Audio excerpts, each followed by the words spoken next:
Hello అండి, welcome to Siri vlogs. ఇవాళ vlog వచ్చేసి డైలీ రొటీన్ అండి. ఆఫ్టర్ బ్రేక్ఫాస్ట్ మా బాబు స్కూల్కి వెళ్ళిపోయాడు, మా హస్బెండ్ ఆఫీస్కి వెళ్ళిపోయారు. సో దాని తర్వాత బ్రేక్ఫాస్ట్ అయిపోయాక అన్నీ ఇంకా టిఫిన్ అయిపోయాక మిగిలిపోయిన చట్నీ కర్రీస్ చేసాం కదా. కర్రీస్ అన్నీ ఒక దాంట్లో గిన్నెలోకి సర్ది పెట్టేసి మిగతా గిన్నెలన్నీ ఇంకా షింక్లోకి వేసేసి ఇంకా ఇవాళ ఇడ్లీ చేశానండి. మిగిలిపోయిన ఇడ్లీ పిండి కూడా ఒక బాక్స్లోకి తీసుకొని అది మళ్ళీ బోండాలకు కానీ దేనికైనా పిల్లలు ఏదైనా అడిగితే అప్పటికప్పుడు స్నాక్స్ చేయడానికైనా ఒక దాంట్లోకి తీసి పెట్టాను. సారీ, చట్నీ కూడా ఒక దాంట్లోకి తీసి పెట్టేశాను. మా బాబు స్కూల్ నుంచి వచ్చేసాక ఒక్కొక్కసారి ఫ్రైడ్ ఇడ్లీ కావాలి అంటాడు. సో దానికోసమని కొన్ని ఇడ్లీలు అలానే ఒక ఒక ప్లేట్ అన్ని ఇడ్లీలు తీసిపెట్టి పక్కకు పెట్టేశాను. ఈవినింగ్ మా బాబు వచ్చేసాక అవి ఫ్రైడ్ ఇడ్లీ చేసిస్తే తనకు చాలా ఇష్టంగా తింటాడు. సో ఆఫ్టర్ ఇవన్నీ అయిపోయాక గిన్నెలన్నీ ఒక దాంట్లోకి సర్దేసి ఇవాళ బెండకాయ పులుసు చేస్తున్నానండి. ఇంకొక కర్రీ అయిపోయింది, టిఫిన్ అయిపోయింది కాబట్టి రోజు ఒక చారు ఉండాలి మా ఇంట్లో. సో చారు అని ఇవాళ బెండకాయలు ఉన్నాయి కొన్ని, సో ఆ బెండకాయలతోటి చారు చేస్తున్నాను. సో మీన్వైల్ అన్నీ సర్ది పెట్టేసుకుంటూ ఎక్కడికక్కడికి కర్రీ కూడా మిగిలిపోయింది కాబట్టి కర్రీ కూడా ఉంది కాబట్టి ఆ కర్రీ కూడా వేరే గిన్నెలోకి మార్చుకుంటున్నాను. సో ఇలా ఒక్కొక్కటి తీసి పెట్టేసుకొని ఇప్పుడే అన్నీ క్లీన్ చేసుకొని పెట్టేసుకుంటే మనకంత బర్డెన్ ఉండదు. సో నెక్స్ట్ టైం ఇంకా ఈ గిన్నెలు కడగాలి, ఇంకా చాలా పని ఉంటుంది అనేది ఉండదు. ఇప్పుడు మార్నింగే ఈ ఫస్ట్ హాఫ్లోనే అవన్నీ చేసేసుకొని కొంచెం రిలాక్స్ అయ్యి మనకి నచ్చిన సోషల్ మీడియా కానీ ఏదైనా మనకు నచ్చిన ఏదన్నా ప్రొడక్టివ్ వర్క్ చేసుకోవచ్చు. సో ఆర్ ఎల్స్ మనకి ఏదన్నా ఇంట్రెస్ట్ ఉంటే అవి ఇంట్రెస్ట్ ఉన్న వీడియోస్ కానీ అలాంటివి చూసుకుంటూ ఉంటాను. సో నేను ఎక్కువ నా యూట్యూబ్ ఛానల్వి వాటి గురించి నాకు ఒక జ్యువెలరీ 1 గ్రామ్ జ్యువెలరీ ఉందండి. సో దాని గురించి అదొక పేజ్ ఉంది, నాది ఇన్స్టాగ్రామ్ ఉంది, యూట్యూబ్లో కూడా ఒక ఛానల్ ఉంది సిరి కలెక్షన్స్ అని. సో నాకు వచ్చిన కలెక్షన్స్ని వాటిని ఫొటోస్ తీసుకుంటూ ఎడిటింగ్ చేసుకుంటూ వీడియోస్ అవి కూడా ఎప్పటికప్పుడు డైలీ యూట్యూబ్లో ఇన్స్టాగ్రామ్లో పోస్ట్ చేస్తూ ఉంటాను. న్యూ కలెక్షన్స్ అన్నీ నా వాట్సాప్ స్టేటస్లో కూడా ఫస్ట్ పెట్టేస్తాను. ఫస్ట్ ఇన్స్టాగ్రామ్లో పోస్ట్ చేశాక నెక్స్ట్ యూట్యూబ్లోకి షేర్ చేస్తాను, వాట్సాప్లోకి షేర్ చేస్తాను అండి. సో ఇలా ఎప్పటికప్పుడు మన వర్క్ కొంచెం మనం టిఫిన్ చేయగానే పని చేయాలంటే కొంచెం బద్ధకంగానే ఉంటుంది. సో ఆ బద్ధకం లేకుండా మనం కొంచెం ఓపిక చేసుకొని ఒక 10 మినిట్స్ మంది కాదు అనుకొని ఓపికగా చేసుకుంటే మనకి ఇంకా ఈజీ అయిపోయింది పని. ఆ కొద్దిసేపు మనకి ఎలా అంటే బద్ధకంగా అనిపించినా కూడా లేదు ఇప్పుడు కంప్లీట్ చేసుకొని రిమైనింగ్ టైం మనం ప్రొడక్టివ్గా దేనికన్నా యూస్ చేసుకోవచ్చు అనే ఆలోచనతోటి ఉంటే బెటర్. ఇక్కడ వచ్చేసి ఇంకా టీ తాగేసాక మా ఇంట్లో వాళ్ళందరూ టీ తాగేసాక ఇంకొంచెం టీ మిగిలిపోయింది. మీన్వైల్ ఇంకా ఆ టీ కూడా కొంచెం వెయిట్ చేసి కొన్ని ఇది బెండకాయ పులుసు కోసమని ఆనియన్స్ తొక్క తీసేసి పెట్టేస్తున్నాను. సో అవి కడిగేసి ఆనియన్స్ కరివేపాకు కడిగేసి వచ్చి జాలిగిన్నెలో వేసేసుకుంటాను. సో ఈలోపు టీ కూడా మరిగిపోయింది. సో దాన్ని కొంచెం చల్లగా అయ్యాక నేను డైరెక్ట్గా వేడితో తాగలేను. సో కొంచెం చల్లగా అయ్యాక అది కూడా తాగేద్దాము, ఈలోపు ఆ టైం వేస్ట్ చేయటం ఎందుకని ఇవి కూడా కట్ చేసి పెట్టేస్తున్నాను. సో నెక్స్ట్ ఇది చేసాక ఒకసారి ఇంకేమన్నా స్టవ్ చుట్టూ ఏమన్నా ఉన్నా కూడా ఏమన్నా పడ్డా కూడా అది కూడా మామూలుగా నాకు ఎక్కువ ఏంటంటే కుకింగ్ చేసేటప్పుడు కానీ ఏదన్నా ఊరికి చేయగలుగుతున్నా కూడా స్టవ్ మధ్యలో వచ్చి వెలుగుతున్నా కూడా ఇలా తుడవటం అనేది అదో హాబీలాగా, అంటే ఏదైనా పడితే నాకు అది అలా ఉంటే ఇష్టం ఉండదు, దాన్ని వెంటనే క్లీన్ చేయాలి అనే ఆలోచన ఉంటుంది. సో అందుకోసమని వంట చేస్తూ కూడా చుట్టూ ఓ, దాన్ని క్లాత్ తోటి తుడుస్తూ ఉంటాను. మాప్ స్టవ్ చుట్టూ కానీ కింద ప్లాట్ఫామ్ కూడా క్లీన్ చేస్తూ ఉంటాను. సో దట్ నాకు అది మంచిగా అనిపిస్తుంది, కొంచెం నీట్గా ఉంది. నెక్స్ట్ ఇంకొంచెం ఎక్కువ పని ఉండదు, దీని తర్వాత తొందరగా అయిపోయింది అని ఆలోచన వస్తుంది. తర్వాతకి ఆనియన్స్, కరివేపాకు కట్ చేసి అంటే కడిగేసి పెట్టాను కాబట్టి ఆనియన్స్ కూడా సన్నగా, పులుసు కోసం కాబట్టి సన్నగా స్లైస్ చేస్తున్నాను. సన్నగా కట్ చేసుకొని వాటిని కూడా బుట్టకు పెట్టేస్తున్నాను.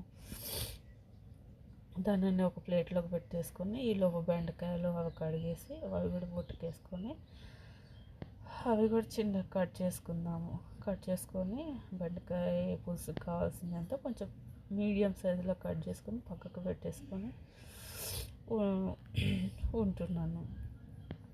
ఇంకా మీరందరూ ఎలా చేసుకుంటారో ఆఫ్టర్ టిఫిన్ బ్రేక్ఫాస్ట్ అయ్యాక ఇంకా చాలా గిన్నెలు పడుతూ ఉంటాయి, పిల్లలు స్కూల్కి వెళ్తారు. ఇంకా దాని తర్వాత ఎలా ప్రొడక్టివ్ వర్క్ ఎలా చేసుకుంటారో మీకు ఇంట్రెస్ట్ ఉంటే నాకు కామెంట్స్లో షేర్ చేయండి.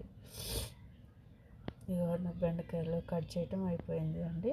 సో అవి కూడా ఇవి కట్ చేసినవి కూడా పక్కకు తీసి నాకు ఇక్కడ షింక్ పక్కన ఒక చిన్నది డస్ట్బిన్ లాగా ఉంటుంది, అందులోకి వేసేసుకొని అన్నీ అయిపోయాక ఒకేసారి మెయిన్ డస్ట్బిన్లోకి వేసేస్తాను కింద. సో బెండకాయలు కడిగేటప్పటికి ఇది నైఫ్ కొంచెం జిగురుగా ఉంది. సో అది ఏమో జాలి బుట్ట ఉంది కదా, అది కూడా కడిగేసి అందులో వేసేసాను బుట్టలో. చింతపండు రసం కూడా చింతపండు కూడా నానబెట్టి పక్కకు పెట్టేశాను. సో కొద్దిసేపుగా అవి ఇడ్లీ పాత్ర పక్కకు పెట్టేసి టీ అయిపోయింది, కొంచెం వేడి తగ్గింది. సో కొంచెం టీ తాగేసి నెక్స్ట్ పని స్టార్ట్ చేస్తాను. ఈలోపు గిన్నె అవన్నీ పక్కకు పెట్టేసుకొని కావాల్సినవన్నీ కర్రీకి కావాల్సినవన్నీ పక్కకు పెట్టేసుకొని ఉంటాను. టీ తాగటం అయిపోయిందని ఇప్పుడు ఒక ప్యాన్లో ఒక గిన్నెలోకి ఆయిల్ వేసేసుకొని స్టవ్ ఆన్ చేసుకొని దీనికోసం బెండకాయ పులుసు కోసం రెడీ చేసుకున్నవన్నీ పక్కకు పెట్టేసుకొని ఫస్ట్ జీలకర్ర వేసుకొని కొంచెం వేడయ్యాక ఆనియన్స్ కరివేపాకు వేసి మగ్గనిస్తాను. కొంచెం ఒకసారి వేసి తిప్పేస్తాను.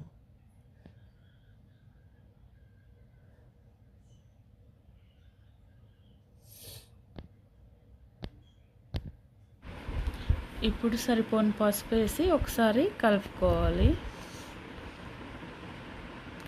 కొద్దిసేపు మగ్గాక బెండకాయ ముక్కలు వేసుకొని ఒకసారి కలిపి మూత పెట్టి మగ్గనివ్వాలి.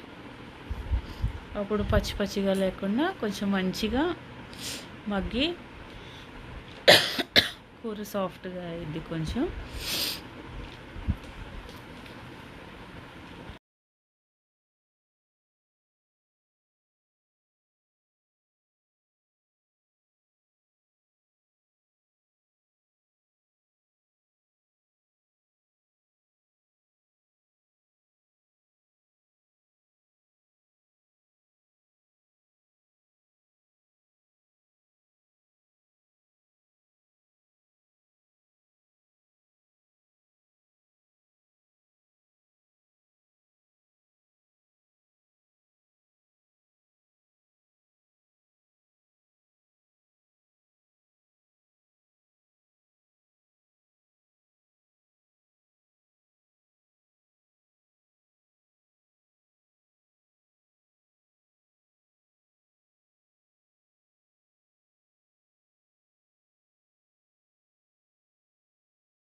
ఈలోపు చారు మరుగుతూ ఉంటుంది. నేను ఇంకా నెక్స్ట్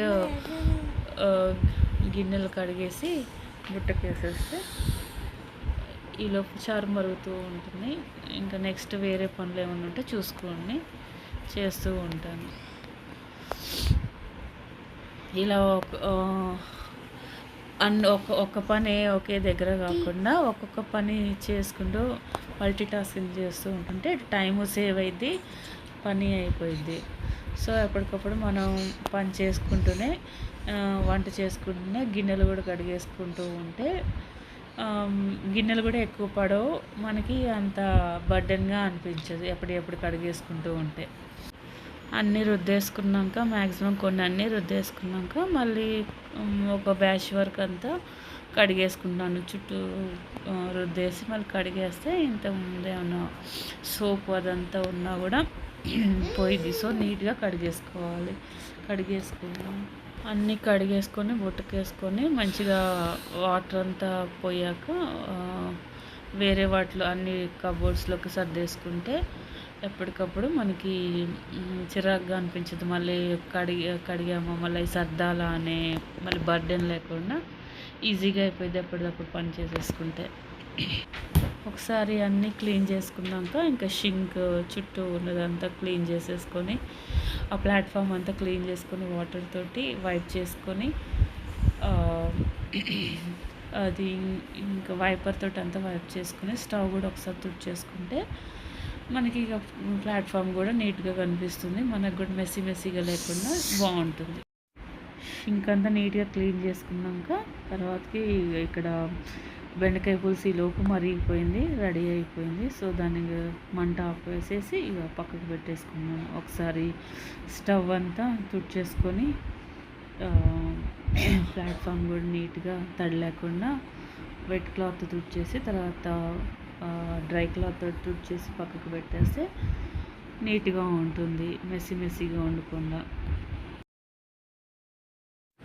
ప్లాట్ఫామ్ స్టవ్ అంతా క్లీన్ చేశాక ఇలా లాస్ట్లో ఇలా నీట్గా లుక్ ఉంటుంది, చూడటానికి బాగుంటుంది. మరి